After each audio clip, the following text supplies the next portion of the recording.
चलिए, तो हमारा जो अगला टॉपिक है that is named as capacitors and capacitance. आप जैसे कि देख सकते हैं इसके अंदर के कुछ सब टॉपिक्स है। मैंने इसी टॉपिक को कुछ पार्ट्स में डिस्ट्रीब्यूट किया है ना। जैसा कि पहला वाला है कैपेसिटी ऑफ अ कंडक्टर, दूसरा है कंडक्टर है कंडक्टर, दूसरा है कॉम्बिनेशन ऑफ चार्ज ड्रॉप, तीसरा है redistribution of charges and loss of energy, और चौथा है कंसेप्ट ऑफ कैपेसिटर या फिर जिसे हम लोग कहते हैं कंडेंसर।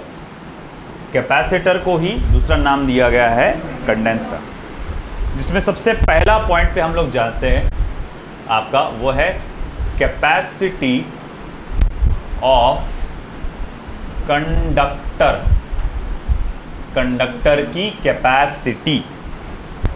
ठीक है, अब कंडक्टर की कैपेसिटी क्या है? जैसे कि एबिलिटी ऑफ अ कंडक्टर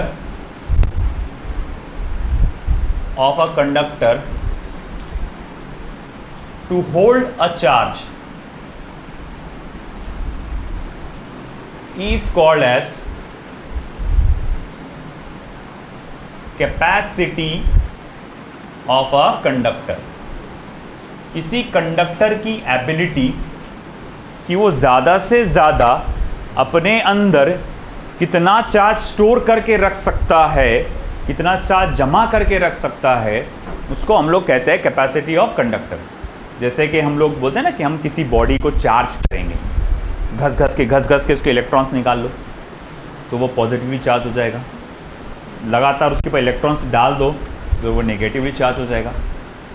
इसको चार्ज करने की एक लिमिट होती है ना, हर कंडक्टर की, depending upon the shape size, है ना। इस चीज़ पर डिपेंड करता है कि भैया कि कितना चार्ज वो स्टोर कर सकता है।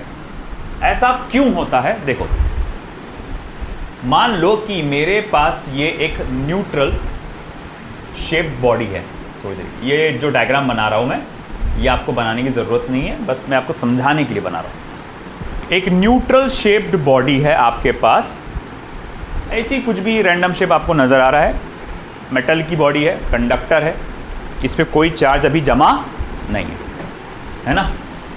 वो क्या बोलते हैं, बाबा का जो चिराग रहता, अलादीन का चिराग जो घसते, वैसा घसना चालू करो, घस घस के इसके इलेक्ट्रॉन्स को निकालो। अब ये पॉजिटिवली चार्ज हो जाएगा।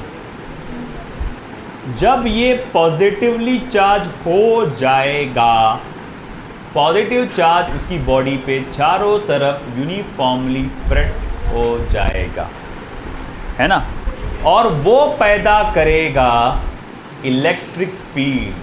अपने चारों तरफ क्या पैदा करेगा? Electric field. इसमें से इस तरह से नॉर्मली बाहर निकलेगी, है कि नहीं। अब ऐसा है जैसे कि शायद आपको मालूम होगा, बहुत स्टार्ट में मैंने जब चार्जिंग के बारे में बता रहा था, चार्ज डिस्ट्रीब्यूशन के बारे में बता रहा था, मैंने कहा था कि जब अगर बॉडी नॉन यूनिफॉर्म है, मतलब लगातार कोई एक शेप में नहीं है, ना ही स्फेरिकल है ना ही सिलेंड्रिकल है, ऐसे मामलों में जो पॉइंटेड एंड्स होते हैं वहाँ पर सरफेस की डेंसिटी, सरफेस चार्ज डेंसिटी कैसी होती है? ज़्यादा होती है ना। तो अब जब ये सरफेस चार्ज डेंसिटी ज़्यादा हो जाएगी तो यहाँ पर ज़्यादा चार्जेस जमा होने के वजह से यहाँ पे एक स्ट्रॉन्ग इलेक्ट्रिक फील्ड जनरेट हो जाती है, और वो स्ट्रॉन्ग इलेक्ट्रिक फील्ड जो जनरेट हुई वो रिस्पॉन्सिबल होती है, इधर ध्यान देना, वो रिस्पॉन्सिबल होती है लीकेज ऑफ चार्ज की वजह से। लीकेज, जनरली लीकेज हम लोग क्या समझते हैं? जैसे एक टाकी है पानी की, उसमें पानी लीक हो गया, इसका मतलब उसमें से निकल गया, है ना। तो इसमें भी हम लोग पॉजिटिव चार्जेस का लीकेज देखते हैं। तो क्या पॉजिटिव चार्ज निकल जाता क्या बाहर? नहीं। कुछ क्या होता है, आप जब किसी कंडक्टर को चार्ज कर रहे हो, उसके आसपास कोई ना कोई एटमॉस्फेयर तो होगा ही होगा, हवा, गैस पार्टिकल्स। जैसे हम यहाँ पर अगर देखेंगे, हमारे आसपास क्या है? गैस पार्टिकल्स, है ना, ऑक्सीजन जो काफ़ी कम है, कार्बन डाइऑक्साइड, है ना, सल्फर डाइऑक्साइड जो भी है, हाइड्रोजन जो है, सब टाइप के यहाँ पर क्या होगा? गैसेस होंगे, अब क्या होगा कि जब ये इस तरह से बहुत ज़्यादा चार्ज हो जाएगा, तो जब ये चार्ज हो रहा था तभी इसने क्या किया, आजू बाजू के जो है सराउंडिंग एटमॉस्फेयर के जो एटम्स थे उनके इलेक्ट्रॉन्स को अपनी तरफ खींचना चालू कर दिया। इसने इन इलेक्ट्रॉन्स को अपनी तरफ क्या करा, खींचना चालू कर दिया। पॉजिटिव चार्जेस दूर हो गए, इलेक्ट्रॉन्स इधर आ गए। यहाँ पर भी हो रहा है वो, ऐसा नहीं है कि हर जगह हो रहा है, चारों तरफ हो रहा है। इलेक्ट्रॉन्स इधर आ गए, पॉजिटिव चार्जेस इधर आ गए, वो उनको खींच रहा है अपने अपनी तरफ। जैसे ही आपने शुरू कर दिया ना चार्ज करना, तभी से उसने आजू बाजू के इलेक्ट्रॉन्स को खींचना स्टार्ट कर दिया था। मगर वो इलेक्ट्रॉन्स अपने पेरेंट एटम को टाइटली बाउंडेड थे, वो अपने इलेक्ट्रॉन्स पेरेंट एटम को छोड़ के नहीं गए। मसला क्या हुआ, तुमने इतना चार्ज किए, इतना चार्ज किए, इतना चार्ज किए कि यहाँ बहुत ज़्यादा चार्जेस जमा हो गए। बहुत ज़्यादा चार्जेस जमा होने की वजह से क्या होगा, बहुत ज़्यादा स्ट्रॉन्ग इलेक्ट्रिक फील्ड पैदा हो जाएगी। बहुत ज़्यादा स्ट्रॉन्ग इलेक्ट्रिक फील्ड पैदा होगी तो क्या होगा, ये इलेक्ट्रॉन्स को अपनी तरफ खींचेंगे। वो इलेक्ट्रॉन्स को अपनी तरफ खींचेंगे तो क्या होगा, वो इलेक्ट्रॉन्स आखिरकार इसे छोड़ देंगे और ये इलेक्ट्रॉन ये पॉजिटिव चार्ज के साथ कंबाइन हो जाएगा। फिर वो क्या हो जाएगा, न्यूट्रलाइज हो जाएगा। बंद कर देना दरवाज़ा। फिर ये क्या हो जाएगा, न्यूट्रलाइज हो जाएगा। फिर ये भी छोड़ देगा, ये आयनाइज हो जाएगा और इसके साथ कंबाइन होके न्यूट्रलाइज हो जाएगा।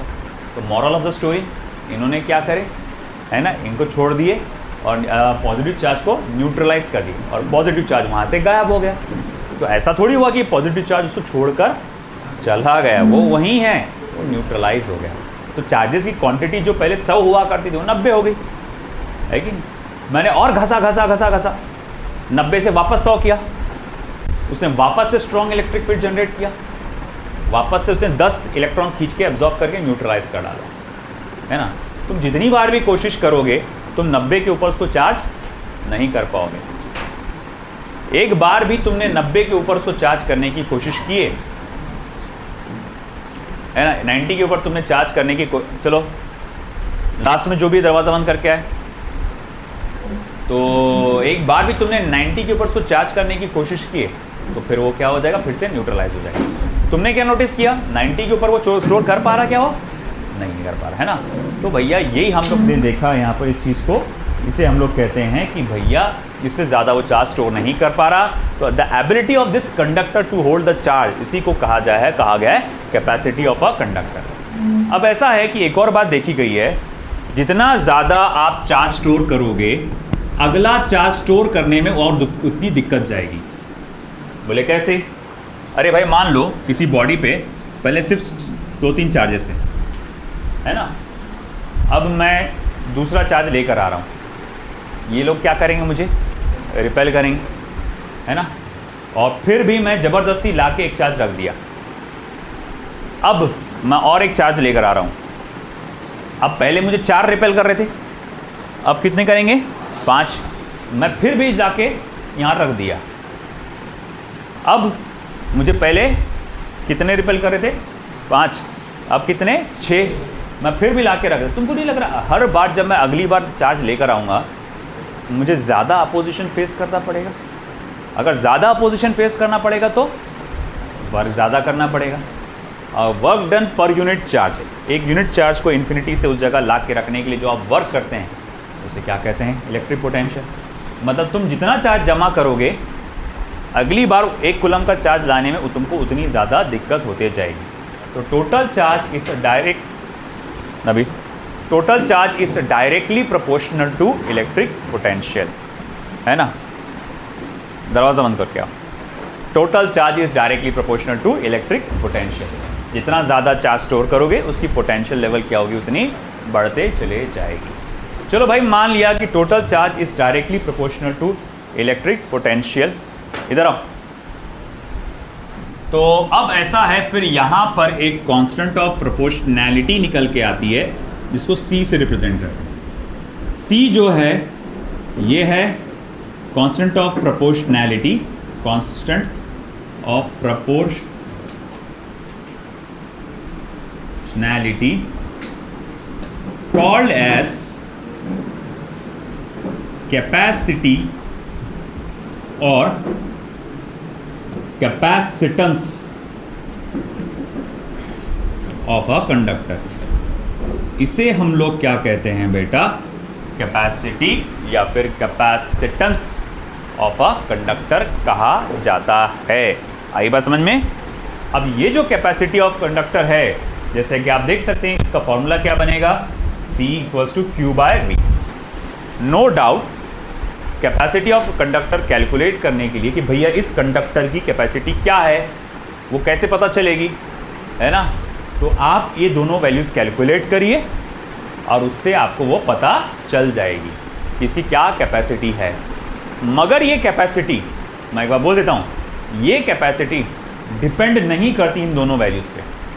बोले फॉर्मूले तो में आ रहे हैं मगर इस पर डिपेंड नहीं करती। जैसे मान लो ये रूम की कैपेसिटी है कि नहीं, अब मैं बोलूँगा ठीक है भाई कि यहाँ पर मैं बोलूँगा ये रूम की कैपेसिटी है, 50 बच्चे बैठेंगे, 60 बच्चे बैठेंगे, जो भी है उसकी रूम की कैपेसिटी है। ओके, तुमको क्या लगता कि अगर 50 बच्चे बैठेंगे तो कैपेसिटी कम हो जाएगी क्या? 60 बच्चे बैठेंगे तो कैपेसिटी रूम की ज़्यादा हो जाएगी क्या? रूम की कैपेसिटी किस पे डिपेंड करती?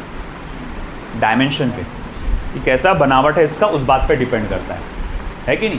इस बात पे कतई डिपेंड नहीं करता कि यहाँ कितने लोग बैठे हुए हैं, है ना?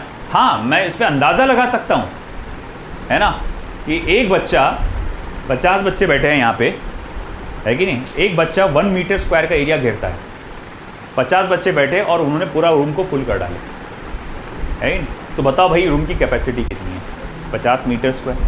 तुमने अंदाज़ा लगाया ना, तुमने वो वैल्यू से कैलकुलेट करी। इसका मतलब ये थोड़ी कि वो तुम पर डिपेंड कर रही है ना। अगर 40 बच्चे हो गए तो बोले रूम छोटा हो जाएगा अपने आप, है ना? 100 बच्चे हो गए तो रूम डबल हो जाएगा, ऐसा होता क्या? नहीं, कैपेसिटी तो डिपेंड कर रही बनावट पे।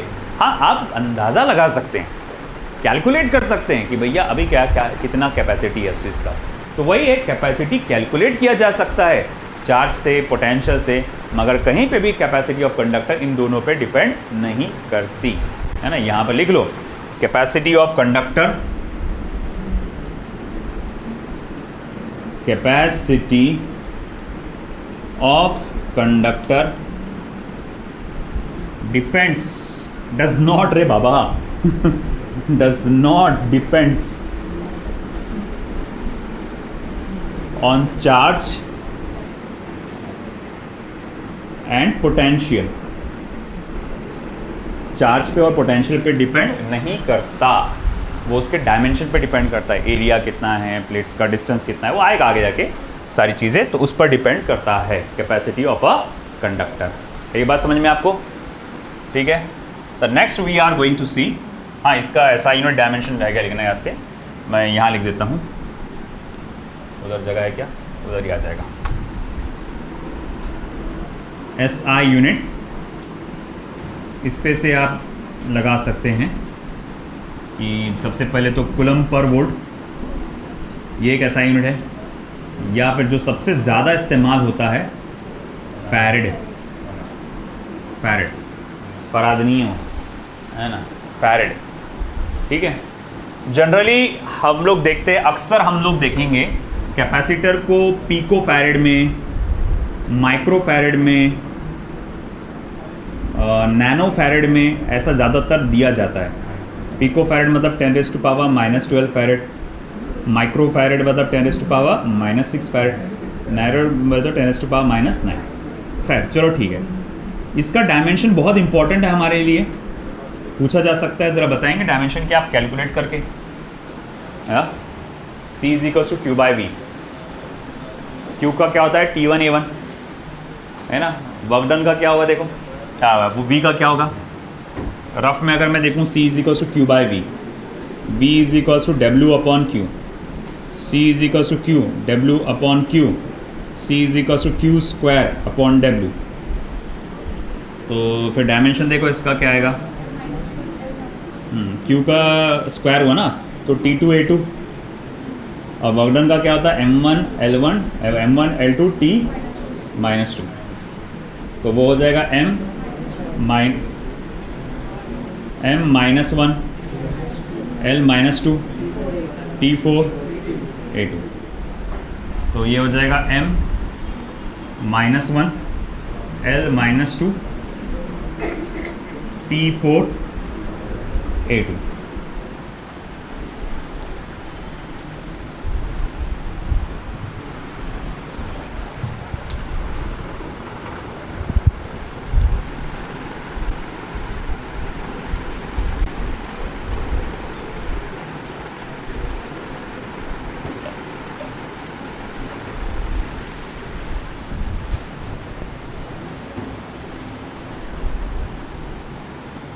चलिए हो गया।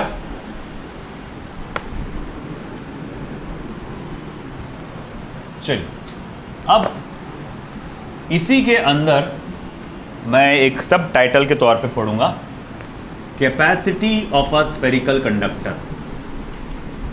Capacity of a spherical conductor, एक स्फेरिकल कंडक्टर की कैपेसिटी। मेरे पास एक स्फेरिकल कंडक्टर है जिसका रेडियस कैपिटल आर है। इस पे आपने चार्जेस को डिपॉजिट किया है। इस पे कितना चार्ज डिपॉजिट कर चुके हैं आप? कैपिटल क्यू, ये मैक्सिमम अमाउंट ऑफ चार्ज उस पे आप डिपॉजिट कर चुके हैं। और उस वक्त इस स्फेरिकल कंडक्टर का पोटेंशियल कितना था बेटा? V, है ना, सरफेस पे। तो मैं कहूँगा देखो भाई, electric potential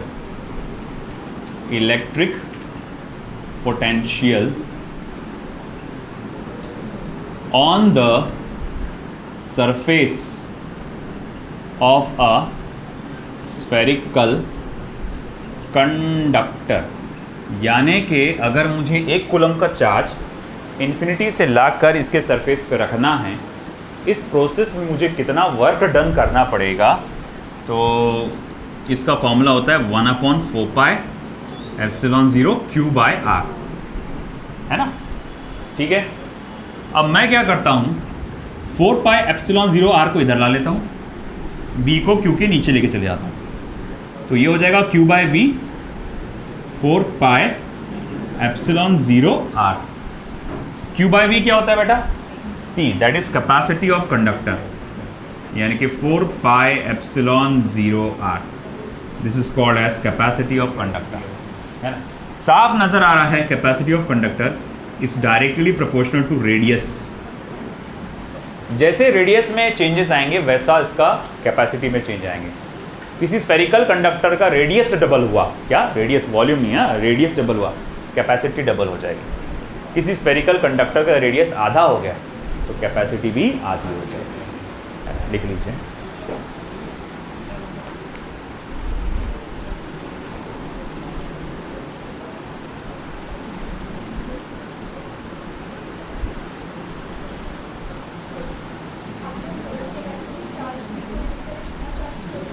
per unit potential, हर एक पोटेंशियल के लिए कितना चार्ज स्टोर किया जा सकता है।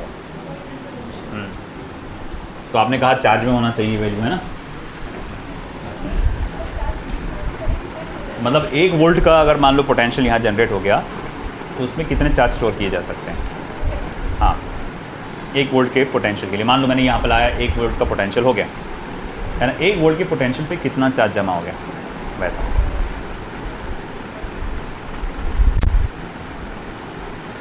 चलिए हुआ बेटा, ये इस पे से निकल जाता ना, V की वैल्यू 1 वोल्ट करो तो C = Q। बारीकी से एक एक चीज का ध्यान रखना है यहाँ पे। नीट में तो बहुत बेसिक आता है सवाल, जेई में तो फाड़ू रहता है एकदम।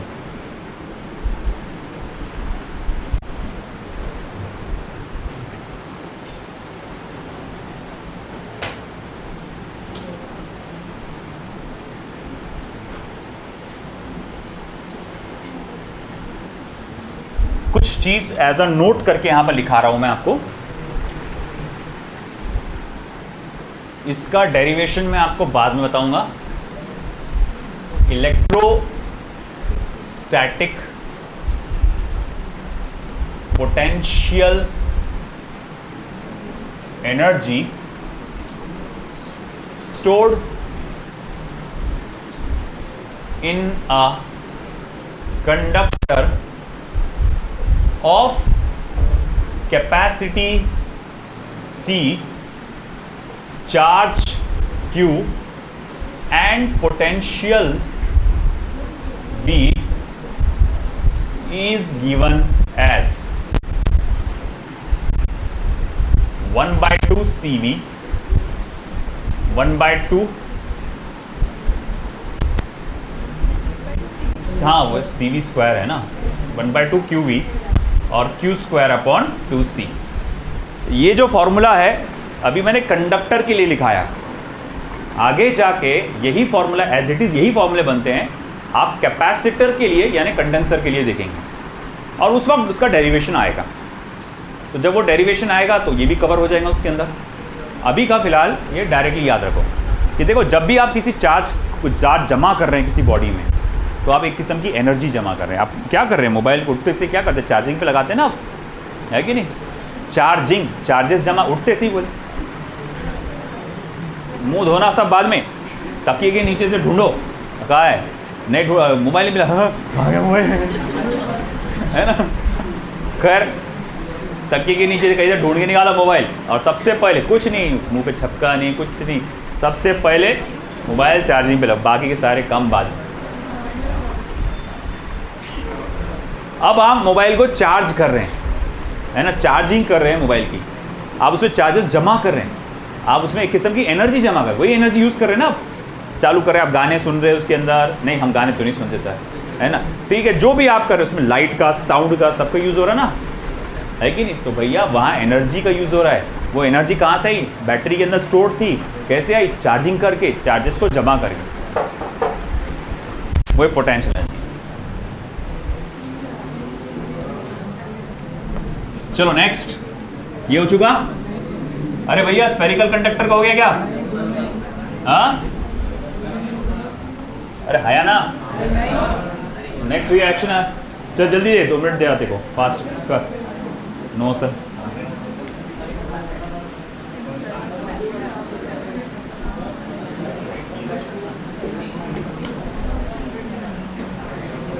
बातें नहीं,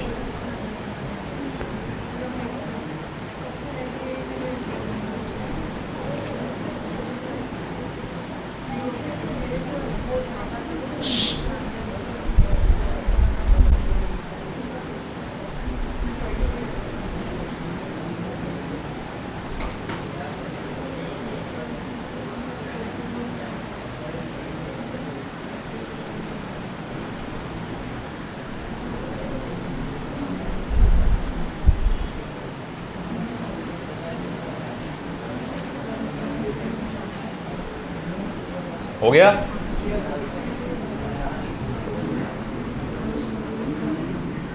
क्या कश्यप, बातों में मत लग और उसको भी मत लगा।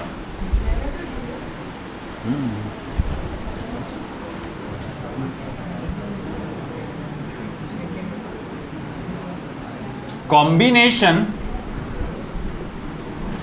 ऑफ चार्ज्ड ड्रॉप्स, ये इंपॉर्टेंट है बेटा फैक्टर, इस पे ध्यान देना जरा, है ना, इस पे क्वेश्चंस आ चुके हैं नीट में। अब इमेजिन करिए आपके पास कई सारे छोटे छोटे स्फेरिकल कंडक्टर्स हैं of charge Q, small q small q small q, ऐसे कितने ओवरऑल? n, पूरे n कंडक्टर्स है, n स्फेरिकल कंडक्टर्स है, छोटे छोटे, ठीक है। और ये सब मिलकर एक बड़ा स्फेरिकल कंडक्टर बन जाते हैं जिसका रेडियस कैपिटल R और टोटल चार्ज Q। और यहाँ पर हर एक इसका छोटे छोटे इसका कंडक्टर का चार्ज जो था स्फेरिकल कंडक्टर का कितना था? चार्ज स्मॉल q और रेडियस कितना था? Small r। ये सब कंबाइन हुए, कंबाइन होकर एक बड़ा सा चार्ज बन गया, that was named as capital Q। अब हमको करना क्या है बेटा? हमको ये पता लगाना है कि अगर मान लो स्मॉल q की वैल्यू मुझे दी गई है ना, तो charge on the bigger drop क्या रहेगा? तो सबसे पहले charge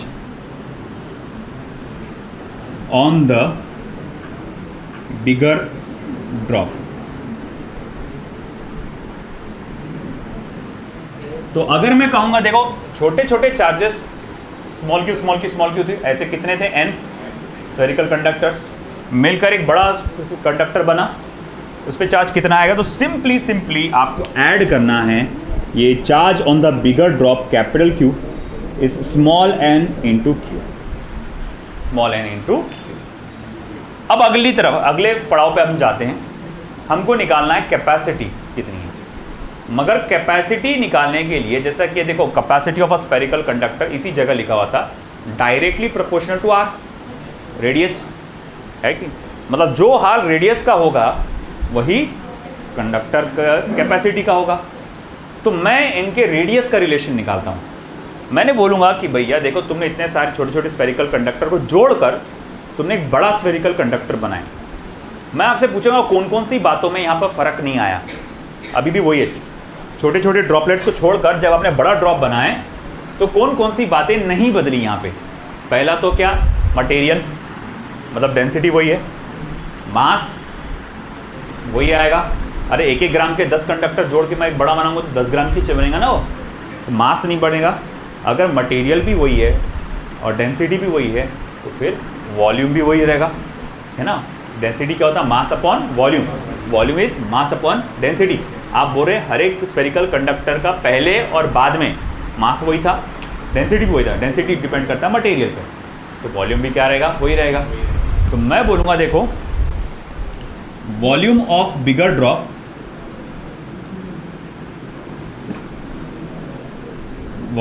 bigger drop is equals to volume of n droplets. तो बिगर ड्रॉप का वॉल्यूम क्या आएगा, 4/3 pi capital R cube. Volume of n droplets n multiply by 4/3 pi small r cube. 4/3 pi cancel. Capital R cube is equal to small n into small r cube, है ना बेटा। अब इसका cube root ले लो, capital R equals to n का power 1/3 into small r, है ना। तो n raise to power 1/3 into small r। तो ये मेरे पास रिलेशन आ गया किसका, रेडियस का, है ना। अब रेडियस का रिलेशन आ गया, इस पे से मैं क्या निकाल सकता, कैपेसिटी का रिलेशन, है कि नहीं। तो फिर अब जो मेरा सेकंड टारगेट है ना, capacity of a bigger drop.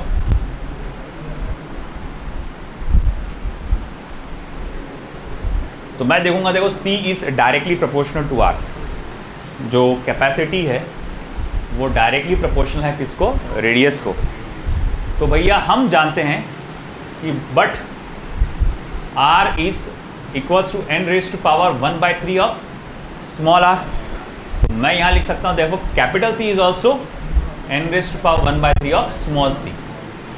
Capital C बोले तो है ना बड़े वाले ड्रॉप का कैपेसिटी, और स्मॉल c बोले तो छोटे वाले ड्रॉप का कैपेसिटी। आई बात समझ में आपको। तो ये मेरे पास आ गया फॉर्मूला इसका मेन, ये चार्ज का था, डायरेक्ट ऐड हो गया था, कैपेसिटी का ये आ गया। चलो हमें चार्ज का मिल गया रिलेशन, हमें कैपेसिटी का मिल गया। अब मुझे रिलेशन चाहिए पोटेंशियल का, है ना। अब मैं तीसरे पे जा रहा हूँ, इलेक्ट्रिक पोटेंशियल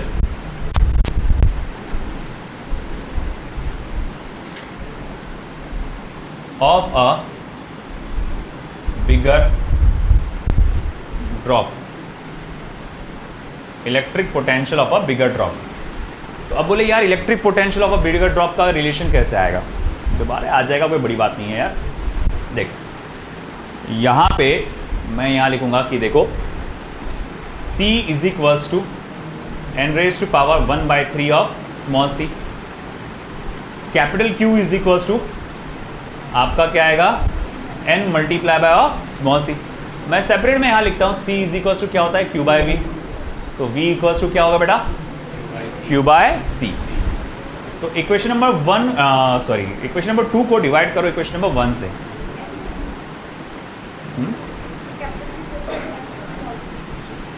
कहाँ रहा Q, अरे हाँ क्यूब, मैं क्यूब समझ रहा, cube sorry, equation number 2 divided by equation number 1, तो capital Q upon capital C n upon n का power 1/3 small q upon small c, है ना। अब Q/C क्या होता है, कैपिटल V, और ये small n upon small n raise to power 1/3, यानी 1 माइनस 1/3, ये हो जाएगा 313, हो जाएगा n raise to power 2/3, n raise to power 2/3, और small q upon small c यानी कि स्मॉल v, इस तरह से। तो ये देखो, छोटे ड्रॉप का पोटेंशियल अगर मान लो स्मॉल v है, ऐसे n ड्रॉपलेट्स है, तो बड़े वाले ड्रॉप का पोटेंशियल क्या होगा, n raise to power 2/3 multiply by v into capital V। ठीक है, अब आया आपका चौथा, potential energy of bigger drop, potential energy of bigger drop. अब potential energy of bigger drop क्या आएगा, देखो U is equals to, formula क्या है आपका पोटेंशियल एनर्जी का, हाफ ऑफ CV², है ना। तो मैं बोलूँगा ठीक है, देखो हमारे पास फॉर्मूला जो है वैसे पोटेंशियल एनर्जी का U is equals to half of CV² है, हाफ ऑफ QV भी है, कोई भी आप जो सही लग रहा है आपको इस्तेमाल करो, जो सही लग रहा है इस्तेमाल कर लो। जैसा मैं ये वाला यूज़ करता हूँ, capital U is equals to half of QV, है ना बेटा। अच्छा ठीक है, हाफ ऑफ कैपिटल Q को क्या लिख सकता, n इंटू स्मॉल q, और कैपिटल V को क्या लिख सकता, n raise to power 2/3 into small v। देखो capital U is equals to, बेटा देखो क्या होगा, half of n raise to power 2/3 plus n raise to power 1, तो वो हो जाएगा n raise to power 5/3 small q small v। अब 1/2 स्मॉल q स्मॉल v क्या हो जाएगा बेटा फिर, है ना, n raise to power 5/3 small u।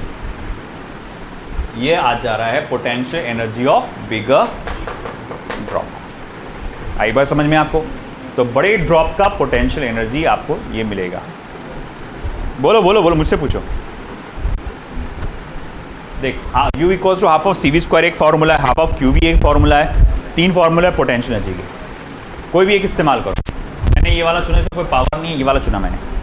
मान लें ये बड़े वाले ड्रॉप का पोटेंशियल एनर्जी है, हाफ ऑफ QV, ये बड़े वाले ड्रॉप का चार्ज है, बड़े वाले ड्रॉप का पोटेंशियल है। बड़े वाले ड्रॉप का चार्ज जो है उसको आप ऐसा लिख सकते हैं, है ना, छोटे वाले n droplets into small q।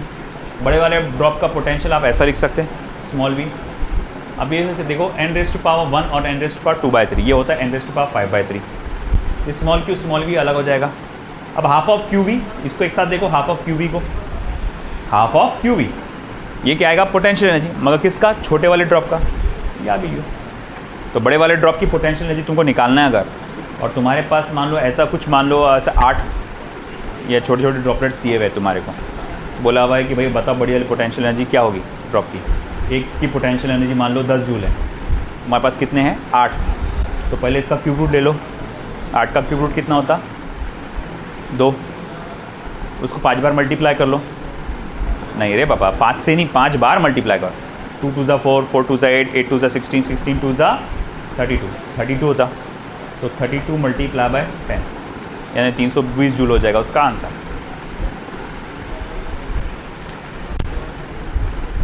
लिखो, इधर का पार्ट हुआ क्या बेटा, लेफ्ट साइड का। अब देखो मसला ऐसा है कि जब ड्रॉपलेट्स में बिखर जाता है, जब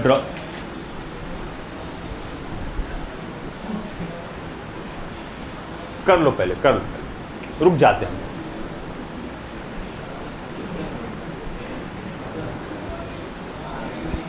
हाँ, क्या आखिरी में क्या,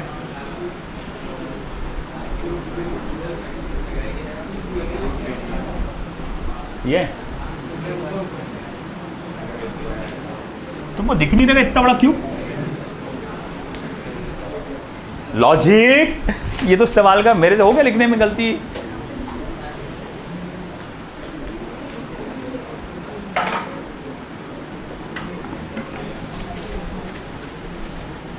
लॉजिक तो इस्तेमाल कर लिया करो कभी कभी, तो चीज़ें भी तो कभी कभी होती है।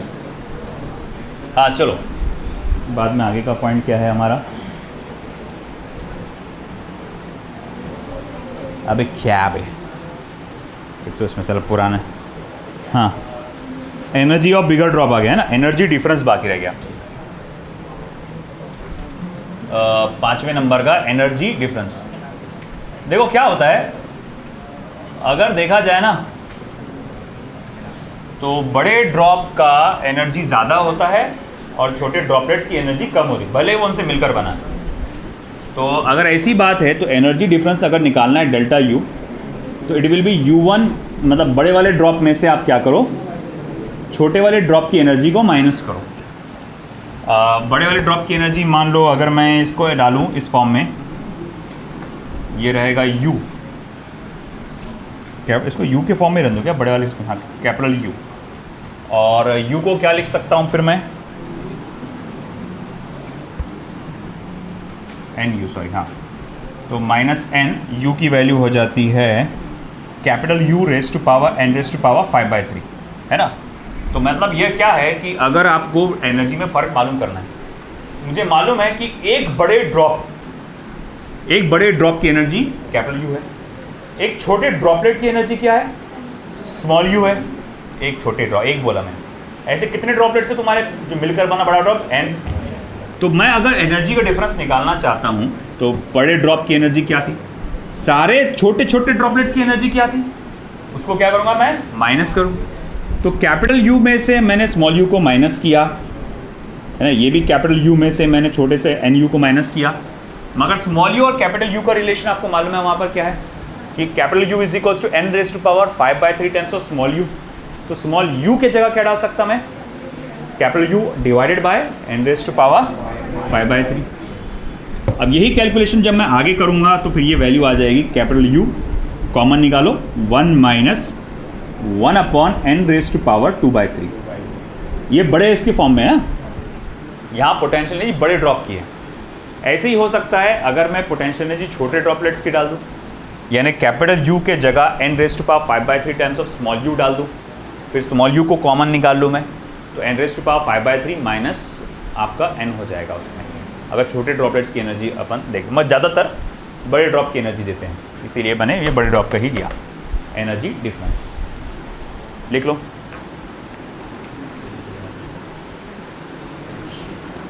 एनसीईआरटी में ये पॉइंट नहीं है, मतलब है पूरा डिटेल, इसको नहीं बताया हुआ डिटेल, ये आप उसके लॉजिक पे छोड़ा आपके कि आप कर लेंगे, ऐसा तुम समझ लोगे, तुम बच्चे होशियार हो, खुद से कर लोगे, बना लोगे, ऐसा सोच के उसमें चला।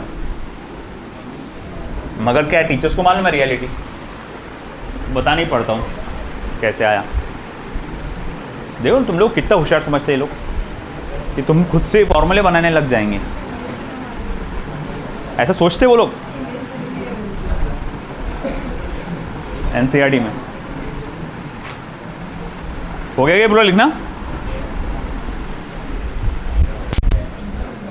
चलिए फिर तीसरे पॉइंट पे जाते हैं हम लोग।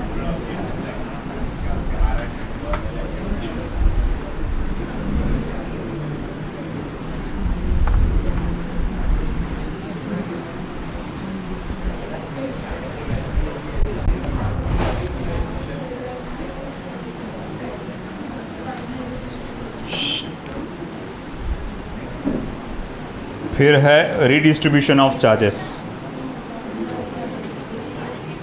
Eight loss of energy. ये हो गया फिफ्थ वाला सभी का, जोर से बोला करो जरा, है ना। होने वाले कई लोग बोलते हैं कि छोटा सा एक बारीक सी आवाज़ बीच में चाल रहा है, सब होती कि नहीं हुआ करती थी। 2.11.3 redistribution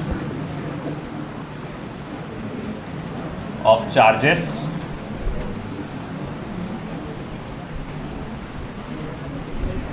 and loss of energy।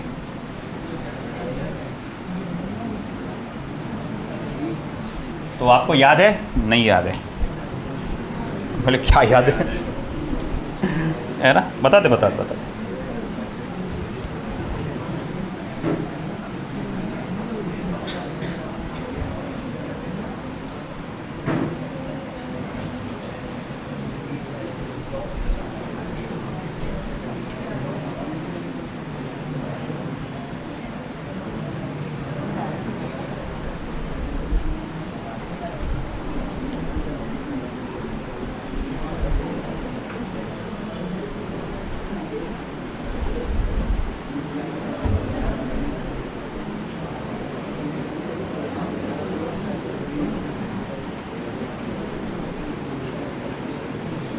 चलो हो गया क्या भैया?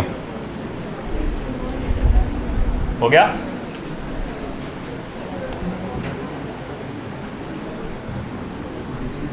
Redistribution of charges and loss of energy.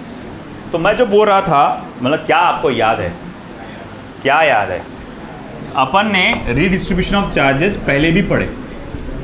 First topic के अंदर सबसे पहला इलेक्ट्रोस्टैटिक का सबसे पहला टॉपिक, उसमें हम लोग ने स्टडी किए थे इसके बारे में। ऐसा कनेक्ट कर देंगे या कनेक्ट करके अलग अलग करेंगे, और उसमें मैंने कहा था कि उसमें आपको मान के चलना है कि स्फेरिकल कंडक्टर्स का रेडियस सेम आएगा, ये मैंने आपको कहा था। और उसमें ये भी मैंने आपको कहा था कि अगर रेडियस अलग अलग रहा तो कैसे कैलकुलेट करेंगे, वो आगे आएगा। अब वो आगे वाला आ गया है ना, कि अब अगर हमारे पास दो स्फेरिकल कंडक्टर्स हैं जिनका रेडियस अलग अलग है ना, रेडियस यानी कि वॉल्यूम अलग अलग है, और आपने अब क्या किए, पहले उनके पास एक चार्ज होगा, इसका charge Q1, capacity C1, velocity नहीं रे, electric potential V1, potential energy U1 है ना, charge Q2, capacity C2, potential V2, और ये पोटेंशियल एनर्जी U2। नहीं तो कोई वॉल्यूम बोल देगा, सर वो वेलोसिटी बोल दिया, मैं वॉल्यूम बोल देता। नहीं रे भाई, वो इलेक्ट्रिक पोटेंशियल है। देखो भाई, यहाँ वॉल्यूम अलग अलग है, रेडियस अलग अलग है, कैपेसिटी अलग अलग है। अब हो रहा क्या है यहाँ पर, देखो बेटा, इनको आपस में कनेक्ट किए है ना, जिसके पास कैपेसिटी से ज़्यादा पैसा नहीं चार्ज था है ना, कैपेसिटी से ज़्यादा चार्ज, उसकी कैपेसिटी नहीं थी इतनी है ना, वो 1 कूलम पे 10 चार्ज स्टोर कर सकता था बस, सॉरी 1 वोल्ट पर, मतलब उसका जब पोटेंशियल 1 वोल्ट होगा तो भैया वो 10 चार्ज स्टोर कर सकता था, मगर उसे 12 स्टोर करके रखा, तो एक्स्ट्रा में कितने उसके 2। वो क्या करेगा, उसकी बाजू वाले को दे देगा। बाजू वाले बोलेंगे अरे यार मेरे पास को ज़रूरत नहीं, मेरे को मैं जितना चाहिए मैं उसके हिसाब से, बोलेगा फिर भी रख तू है ना, फिर भी रख तू, एक आध रख ले तू भी, ऐसा। तो वो क्या करेंगे, कैपेसिटी के हिसाब से एडजस्ट करेंगे कि भाई मामला बैलेंस हो जाए। अब यहाँ पे नया वाला चार्ज आ जाएगा Q1 डैश, यहाँ पर नया वाला चार्ज हो जाएगा Q2 डैश। नई वाली कैपेसिटी है, नहीं रे बाबा, कैपेसिटी पे कोई फर्क नहीं पड़ेगा। मैंने क्या बोला था, कैपेसिटी किस पे डिपेंड करती, डायमेंशन पर, बनावट पे डिपेंड करती, कितना चार्ज जमा किया उस पर डिपेंड करती क्या, नहीं। अब बनावट थोड़ी बदली, बनावट जैसी की वैसे ही है, बनावट जैसी की वैसे ही है, तो भाई डायमेंशन थोड़ी बदला, इसीलिए कैपेसिटी नहीं बदलेगी, पोटेंशियल बदल जाएगा। और देखो ये लेन देन तब तक चलता है जब तक पोटेंशियल सेम ना हो जाए। वो इधर लौटेगा, नहीं दी तेरे पास रख, मेरे पास बहुत ज़्यादा हो गया है कि नहीं, वो इधर लौटेगा, नहीं तेरे पास रख, ऐसा। ये मामला कब तक चलता रहेगा, जब तक दोनों बैलेंस पे ना पहुंच जाए। तो जब तक पोटेंशियल दोनों का सेम ना हो जाए तब तक का ये लेन देन चलता रहेगा। अब ऐसा है कि देखो पोटेंशियल भले ही सेम है ना, मगर यहाँ पर आपने बाकी चीज़ें बदल गई, चार्जेस वार्जेस बदल गए, जिसकी वजह से पोटेंशियल एनर्जी भी बदल जाती है, पोटेंशियल एनर्जी भी यहाँ पर बदल जाती है ना। और देखो पोटेंशियल जो है पहले से बैलेंस हो जाता है, तो इसमें पोटेंशियल एनर्जी पहले से कम हो जाती है। और अब मैं ये जानना चाहता हूँ कि अब ये रीडिस्ट्रीब्यूशन के बाद एक एक बॉडी पे नया वाला चार्ज क्या है ना, नया वाला पोटेंशियल क्या है, नई वाली पोटेंशियल एनर्जी क्या है, ये चीज़ें हमको देखना है। सबसे पहला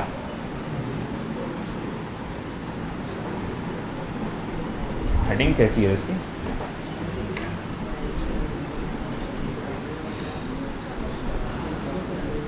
न्यू चार्ज है ना, न्यू चार्ज। अच्छा एक बड़ा इधर यहाँ पे न्यू चार्ज कैलकुलेट करते वक्त इस बात को ध्यान दो, भले ही चार्जेस की क्वांटिटी इधर से उधर हुई, मगर तुमको नहीं लगता टोटल चार्ज पे अभी कोई फर्क नहीं पड़ा, टोटल चार्ज तो अभी भी जैसे का वैसा ही रहेगा है ना। मेरे पास मान लो 100 करोड़ रुपए थे, आमीन आमीन है ना, मान लो मेरे पास 100 करोड़ रुपए थे, नौशाद के पास 10 करोड़ रुपए थे, तू भी खुश है कि नहीं, तो भैया ठीक है, मेरे को नौशाद पे तरस आया, मैंने क्या करा 30 करोड़ उसको दे दिया, है ना। इसके पास 40 हो गए, मेरे पास 70 हो गए। भले ही हमारे पास की क्वांटिटी कम हो गई, मगर 70 40 अभी मिला के 110 ही होता। पहले भी 110 था, अभी भी 110 है। इधर उधर करने से कोई खास फर्क, टोटल वैल्यू पे फर्क नहीं पड़ा। तो भैया Q1 Q2 कुछ चार्ज उधर गए, कुछ चार्ज इधर आ गए, ऐसा कुछ हुआ होगा, मगर टोटल चार्ज की वैल्यू तो अभी भी सेम है ना, उस पर कोई फर्क पड़ता नहीं है। और अब मैं बोलूंगा after redistribution, after redistribution potential is same. Potential कैसा है बेटा, दोनों पे सेम हो गया। तो मैं यहां लिखूंगा since Q is equal to C V, since Q is equal to C V है ना, C is equal to Q by V, तो Q equal to C V. तो डिस्ट्रीब्यूशन के बाद Q1 dash upon Q2 dash is equal to, मैं यहां लिख सकता हूं C1 अपॉन C2, ऐसा लिख सकता हूं मैं Q1 dash upon Q2 dash is equal to C1 upon C2। ये समझ में आया क्या आपको बेटा, C1 अपॉन C2 क्यों आया, तो ठीक है। और V कहाँ चल गया भैया, V तो सेम है ना, वो गायब हो गया। But C1 upon C2, C is directly proportional to small r, तो इसको मैं क्या लिख सकता हूँ यहाँ पर R1 अपॉन R2, यानी Q1 dash upon Q2 dash को आप क्या लिख सकते हैं बेटा, R1 अपॉन R2 यहाँ पर लिख सकते हैं। चलो बहुत अच्छी बात है। अब आगे का क्या खेल है फिर, तो मैं यहाँ लिखूंगा therefore Q1 dash is equals to R1 upon R2 Q2 dash. अब मैं ये जानना चाहता हूँ, कि फर्स्ट वाले कंडक्टर पे अब नया वाला चार्ज कितना है। कौन से वाले कंडक्टर पे, फर्स्ट वाले कंडक्टर पे। तो मैं क्या करूँगा, Q2 डैश के जगह पे रिप्लेस करूँगा, therefore Q2 dash is equals to Q1 plus Q2 minus Q1 dash. अब Q1 प्लस Q2 क्या है, टोटल चार्ज है, तो Q2 dash is equals to, answer इसका वो इक्वेशन टोटल चार्ज के फॉर्म में आता कि ये कौन है, Q1 प्लस Q2 के फॉर्म में, उसको बाद में भी सेपरेट कर सकते हैं ना अपन, नहीं टोटल चार्ज के फॉर्म में लिख देते हैं अभी का। देखो मान लो Q1 प्लस Q2 क्या है, टोटल चार्ज है, तो Q1 plus Q2 minus Q1 dash. मैं क्या करने वाला हूं इस इक्वेशन में, देयरफॉर ये इक्वेशन नंबर इसको दे दो 1, ये हो गया 2 इसको दे दो, देखो है ना। तो फिर देखो, फिर मैं लिखूंगा देयरफॉर, और ये 3 फ्रॉम 2 एंड 3। आप क्या करने वाले हैं, यहां Q2 डैश की वैल्यू डाल देंगे। देखो Q1 dash is equals to R1 upon R2, ये हो जाएगा Q माइनस Q1 डैश। बात समझेगा क्या खेल जमा यहाँ पे, है ना। मैंने कुछ नहीं रे बेटा, ये यहाँ Q2 डैश को इधर ट्रांसफर कर दिया। फॉर्मूला क्या बन गया, Q1 dash R1 R2 Q2 dash. मैंने बोला मान लो मुझे पता लगाना है कि पहले वाले कंडक्टर पे कितना चार्ज है, नया वाला Q1 डैश की वैल्यू निकालना है। तो मैं Q2 डैश का रिप्लेसमेंट ढूंढ रहा हूँ, हाँ उसका रिप्लेसमेंट। तो मैंने ये क्वेश्चन को दोबारा पकड़ा, मैंने क्या करा, Q1 डैश को उधर भेज दिया, अकेला कौन बच गया, Q2 डैश। तो बोले Q2 डैश का रिप्लेसमेंट है ये इतना बड़ा हो जा रहा है, एक काम करो Q1 प्लस Q2 को सिर्फ Q लिख डालो, तो Q2 dash equal to Q minus Q1 dash. अब ये वैल्यू Q2 डैश की मैंने इधर डाल दिया, तो ये क्वेश्चन ऐसी आ गई। अब एक काम करो, ये R1 अपॉन R2 को अंदर मल्टीप्लाई करो, Q1 dash R1 upon R2 into Q minus R1 upon R2 Q1 dash. अब एक काम करो, इसको पूरा उठा के इधर लेके जाओ, ताकि आप उसमें से Q1 डैश को कॉमन निकाल सको।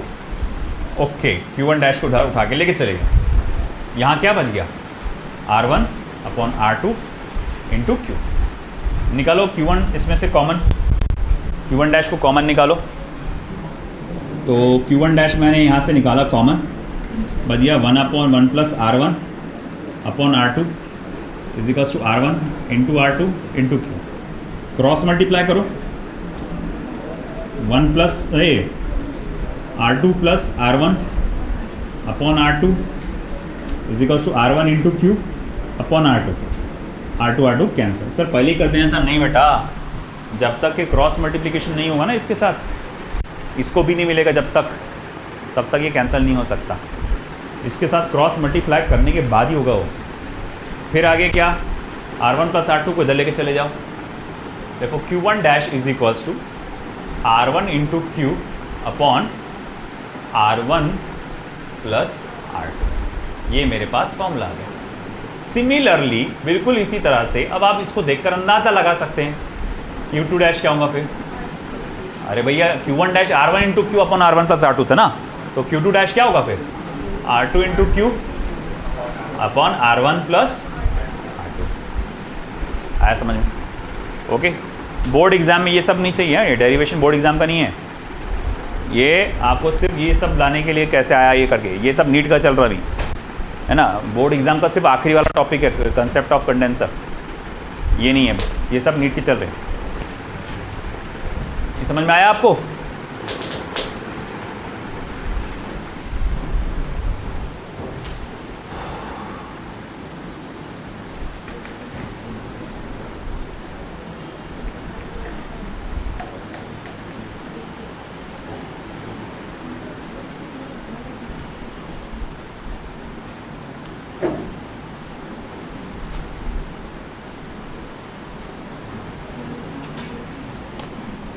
इधर का पार्ट हो गया लेफ्ट साइड का। अरे मला सांग, मी सांगतो, बोलो। अरे बोल बोल बोल बोल, फाते में बोली ले ले, बोल बोल तू बोलो।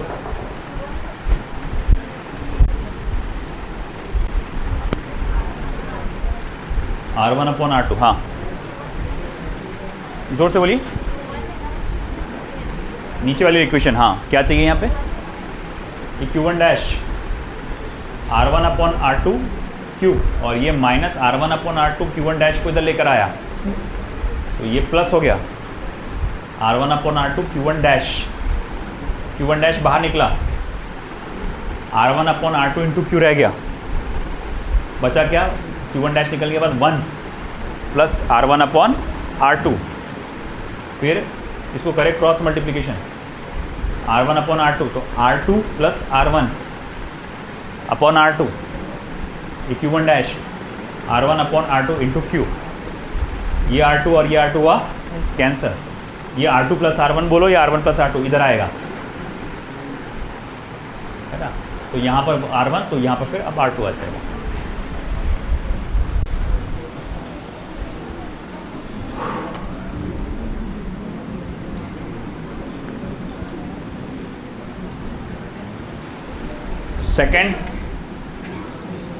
सेकंड वाला आसान है, कॉमन पोटेंशियल। अरे बोले वो नया वाला पोटेंशियल क्या है, कॉमन पोटेंशियल आया ना नया वाला, न्यू पोटेंशियल। कॉमन पोटेंशियल या फिर ब्रैकेट में डाल दे न्यू पोटेंशियल। नया क्यों, कॉमन ही हो गया ना, नया बोले तो कॉमन ही चाहिए। बोले देख यार देख V इक्वल्स टू है ना Q net upon C net है ना। नया जो पोटेंशियल आएगा वो Q net upon C net. अब V is equals to Q net क्या आएगा बेटा, Q1 dash plus Q2 dash upon C1 plus C2। पहले C is equals to Q by V ना अपॉन C1 plus C2, Q1 dash plus Q2 dash. अब नया वाला पोटेंशियल ढूंढ रहे ना, तो नया वाला चार्ज कैपेसिटी तो वही रहती पुरानी वाली, मगर मगर मगर मगर आप जानते हो Q1 dash plus Q2 dash Q1 plus Q2 ही होता है वो। तो आप पुरानी वाली वैल्यूज लिख सकते हैं आप उस जगह पे, Q1 plus Q2 upon C1 plus C2। और आप एक और बात जानते हो, Q1 ये जो है मतलब पुराना वाला चार्ज, पुराना वाला कैपेसिटी, पुराना वाला पोटेंशियल, और ये Q2 बोले तो पुराना वाला कैपेसिटी, पुराना वाला पोटेंशियल। तो अब नया पोटेंशियल का फॉर्मूला जो बन जाएगा, ये बहुत इंपॉर्टेंट फॉर्मूला है, इसका बहुत यूज़ होता है, C1 V1 plus C2 V2 upon C1 plus C2। ये बहुत इंपॉर्टेंट बेटा, ध्यान रखना, है dam important, very important. C1 V1 plus C2 V2 upon C1 plus C2, ये रट्टा मार लो, C1 V1 plus C2 V2 upon C1 plus C2, ये आएगा common potential. C1 V1 plus C2 V2 upon C1 plus C2। ये formula capacitor में भी आता है, जब कैपेसिटर के बारे में पढ़ेंगे ना अपन तो उसमें भी आएगा ये C1 V1 plus C2 V2 upon C1 plus C2।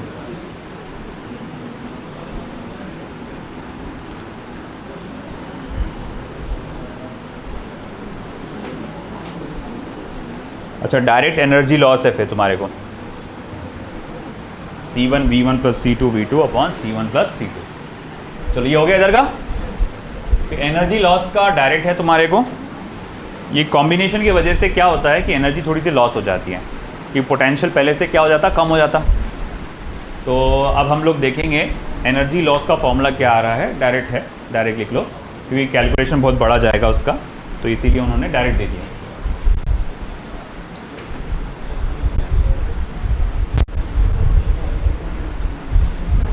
Energy loss delta U UI minus UF is equals to C1 C2 upon 2 times of C1 plus C2 V1 minus V2 का होल स्क्वायर। ये तुम्हारे पास energy loss का formula है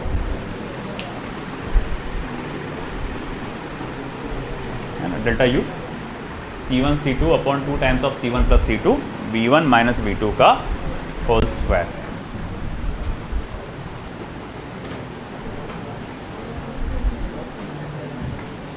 ये याद रखो formula सारे सारे।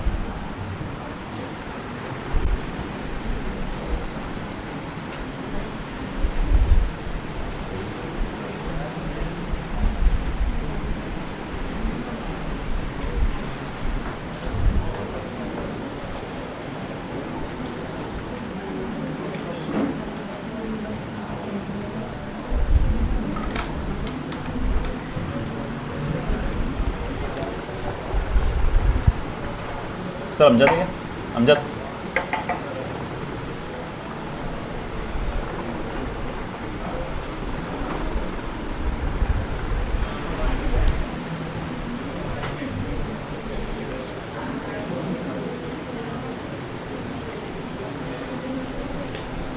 हुआ बेटा?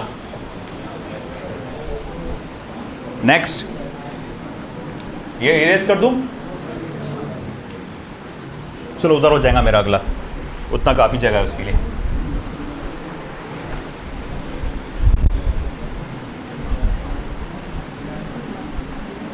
Concept of capacitor, concept of capacitor. अब यहाँ से जन्म लेता है एक नया डिवाइस जो बहुत ही रिवॉल्यूशनरी है, जो इतनी जगह तो ऑलमोस्ट हर इलेक्ट्रॉनिक अप्लायंस में वो नज़र आता है। पंखे में आपको मिल रहा है, कूलर में आपको नज़र आ रहा है, फ्रिज, रेफ्रिजरेटर, मोबाइल, हाँ वही चाहिए, हाँ, तो वो सब जगह पे आपका वो नज़र आता है। अलग अलग शेप में होता है, पैरेलल प्लेट में होता है, सिलेंड्रिकल जो आपको बताया वो है, स्फेरिकल शेप में होता है, बहुत अलग अलग इस पर यूज़ होता है। मगर ये है क्या चीज़ है ये कैपेसिटर, और आज इसको हम क्यों स्टडी कर रहे हैं? बहुत उसके मल्टीपल यूज़ है। जैसे अगर मैं आपको बोलूँगा मोबाइल का क्या यूज़ है, तो मल्टीपल यूज़ है, कोई एक बता ही नहीं सकते, है ना। कॉल करना तो बेसिक है, मगर उसके अलावा भी कई सारी चीज़ें हैं। पंखा अगर मतलब कंडेंसर नहीं है तो वो मुश्किल हो जाता है चलने के लिए उसको, क्योंकि पंखे में विदाउट कंडेंसर अगर आप चलाओगे तो पंखा कंफ्यूज हो जाएगा, मैं इधर जाऊँ कि उधर जाऊँ, है ना। अल्टरनेटिंग करंट है ना, वो तुम आगे जाके जब इलेक्ट्रोमैग्नेटिक इंडक्शन चैप्टर होगा तुम्हारा, तुम उसे पढ़ेंगे, तो भैया वो क्या है, उसको इधर भी लौटता उधर भी लौटता, इधर जाऊँ समझ में नहीं आता, तो उसको एक धक्का देने का काम करता तुम्हारा कंडेंसर। एक यहाँ पर इसका ये काम है।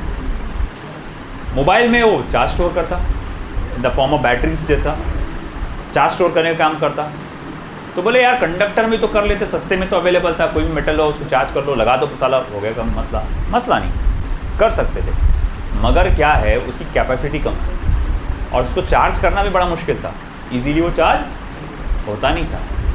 हमें कोई ऐसा डिवाइस चाहिए था जिसको ज़्यादा से ज़्यादा चार्ज स्टोर कर सके और इजीली चार्ज भी हो जाए, ज़्यादा टाइम भी ना लगे, है ना। आजकल चल रहा ना जल्दी चार्ज हो जाना, आप चाह रहे बैटरी, अरे वाह, है ना। आप अगर आजकल देखेंगे, पहले अगर ज़माने में, कब पहला ज़माना बोलना पड़ रहा है कि नहीं, कि पहले मोबाइल को अगर चार्ज करना था तो अगर फुल चार्ज चाहिए तो 1-2 घंटे के लिए छोड़ दो उसको, शायद उसमें भी पूरा चार्ज नहीं होता था, 2 घंटे में भी शायद फुल चार्ज नहीं होता था।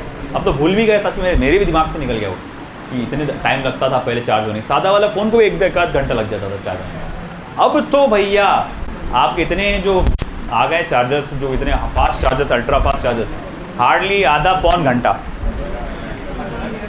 15 मिनट। कौन सा? वन प्लस तो मेरा भी है। हाँ, तो मेरा भी एडवांस चार्जर ही है। आधा घंटा लगता मेरे को, 20-25 मिनट, आधा घंटा लगता चार्ज, फुल चार्ज कर, जीरो से। तुम बोलेंगे सर 50-60 से चार्ज, जीरो से। कौन सा वन प्लस नया होगा फिर वो? रियलमी का। हाँ, चल रही ना, कंपटीशन चालू है इसके अंदर। हाँ, देख खेल सारा यही, सारा खेल यही है, चार्ज ज़्यादा से ज़्यादा, बैटरी बैकअप ज़्यादा, है ना, और इजीली चार्ज हो जाना, जल्दी से चार्ज हो जाना, उसके अंदर ज़्यादा एनर्जी खर्च भी नहीं होना, इलेक्ट्रिसिटी का ज़्यादा बिल भी नहीं आना, है ना, और बाद में काम भी चार्जिंग भी देर तक चलना। नहीं तो पहले हुआ करता था, वो पहले आया था चाइना मोबाइल, है ना, नहीं नोकिया अलग है।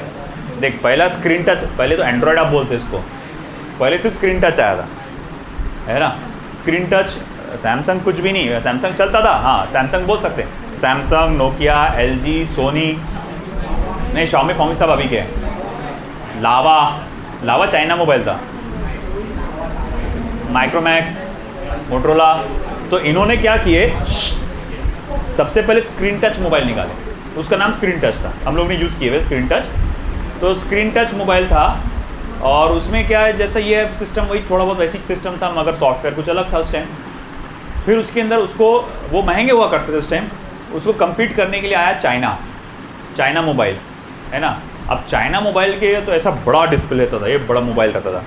आज तुम ये जैसा इससे भी बड़ा मोबाइल थोड़ा सा रहना चाइना का, और उसके पीछे 8-10 स्पीकर के जैसे दिखते थे, वो लाइन से स्पीकर बने, और जब भोंगा बजता था उसका पूरा फुल, उसमें वॉल्यूम फुल, उसमें तो मतलब आप ये वॉल्यूम मतलब बस में बजा, पूरा बस में आवाज़ गूंज चीज़ उसकी। हार्डली आधा 1-2 घंटा चलता था, 1 से 2 घंटा बैटरी बैकअप हुआ करता था उसमें। मतलब सिंपल सी बात है, ज़्यादा चार्ज स्टोर नहीं कर पाते थे उसके अंदर, 1 से 2 घंटे में down.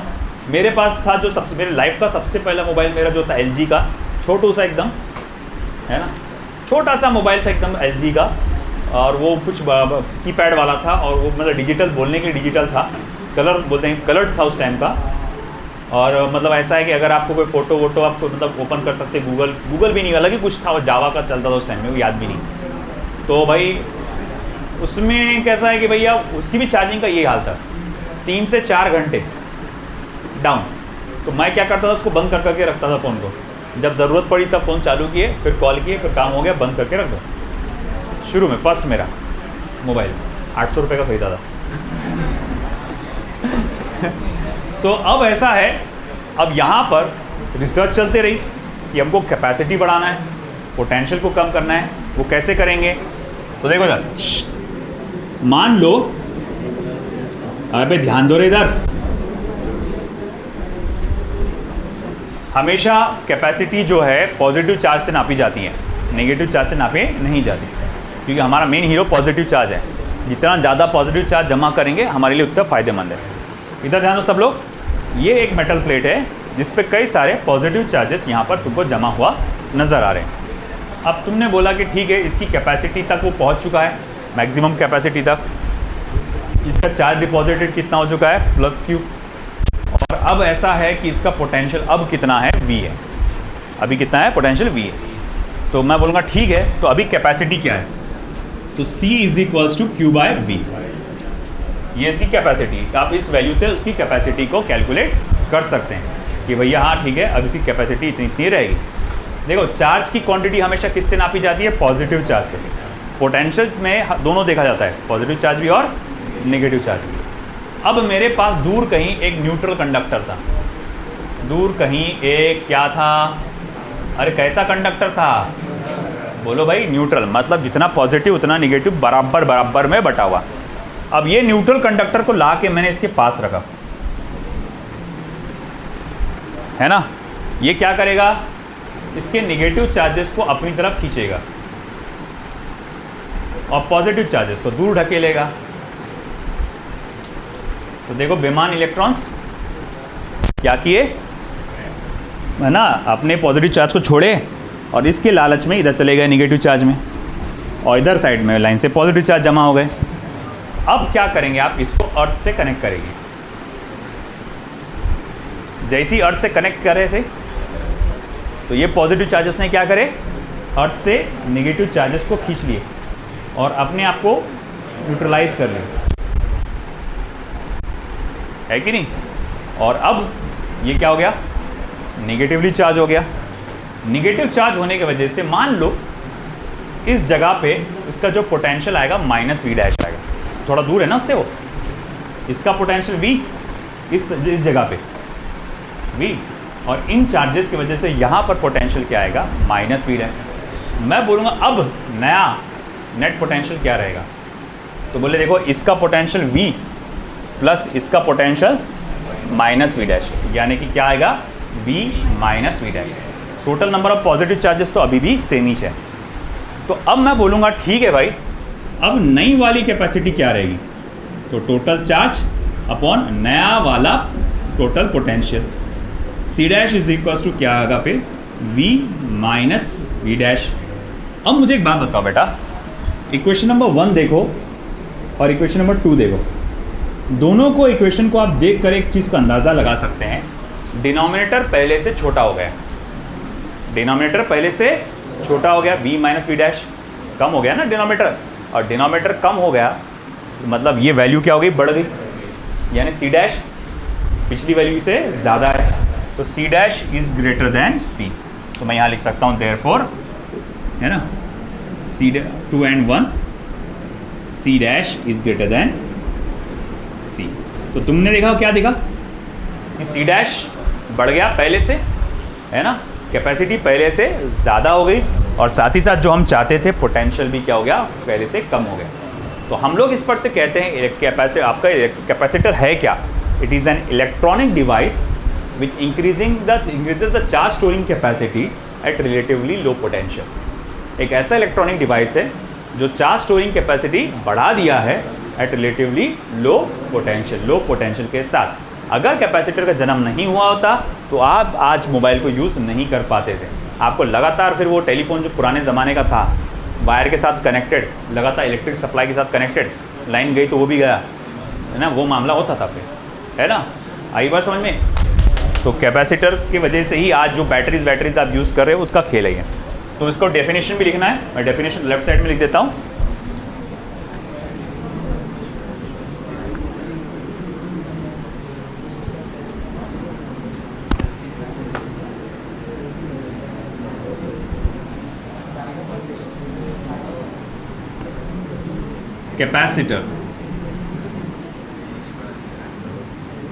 Capacitor is an electronic device। Capacitor एक इलेक्ट्रॉनिक डिवाइस है which increases charge storing capacity at relatively low potential,